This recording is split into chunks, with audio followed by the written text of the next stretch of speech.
HSC 2026 Bangla প্রথম পত্রে 8টি বা 9টি এমসিকিউ হলে কি ফেল? টোটাল কত নম্বর পেলে পাস? আসসালামু আলাইকুম প্রিয় এইচএসসি 2026 পরীক্ষার্থী বন্ধুরা, আজকের ভিডিওতে আমি তোমাদের জন্য একটি গুরুত্বপূর্ণ উত্তর দিব। অনেকেই জানতে চাচ্ছ বাংলা প্রথম পত্রে যদি 7টি, 8টি বা 9টি এমসিকিউ সঠিক হয় তাহলে কি পাস করা যাবে?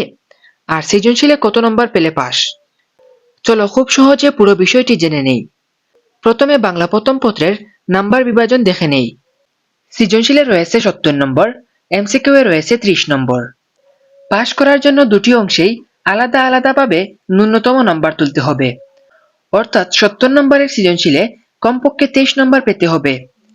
30 নম্বরের এমসিকিউ অংশে কমপক্ষে 10 নম্বর অর্থাৎ 10টি এমসিকিউ সঠিক হতে হবে। এখন প্রশ্ন হলো, কারো যদি 7টি, 8টি বা 9টি এমসিকিউ সঠিক হয় সেক্ষেত্রে এমসিকিউ অংশে নির্ধারিত ন্যূনতম নম্বর পূরণ হবে না।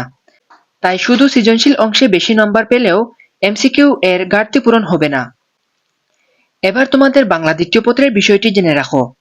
বাংলা দ্বিতীয় পত্রে কোনো এমসিকিউ নেই। পুরো পরীক্ষাটাই 100 নম্বরের রচনামূলক। তাই এখানে পাশ করার জন্য 100 নম্বরের মধ্যে কমপক্ষে 33 নম্বর পেতে হবে।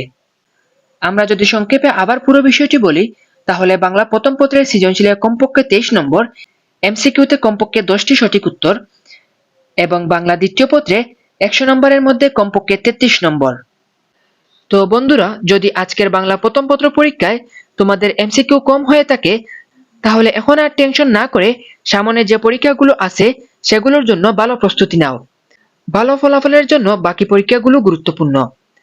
আর এইচএসসি 2026 এর সকল বিষয়ের ফ্রি সাজেশন, প্রশ্ন সমাধান, পরীক্ষার আপডেট এবং গুরুত্বপূর্ণ তথ্য সবার আগে পেতে এখনই আমাদের ইউটিউব চ্যানেলটিকে সাবস্ক্রাইব করে রাখো এবং ফেসবুক থেকে ভিডিওটি দেখলে অবশ্যই শেয়ার করবে এবং ফেসবুক পেজটিকে ফলো করবে। তো সবাই ভালো থাকো, সুস্থ থাকো, আল্লাহ হাফেজ।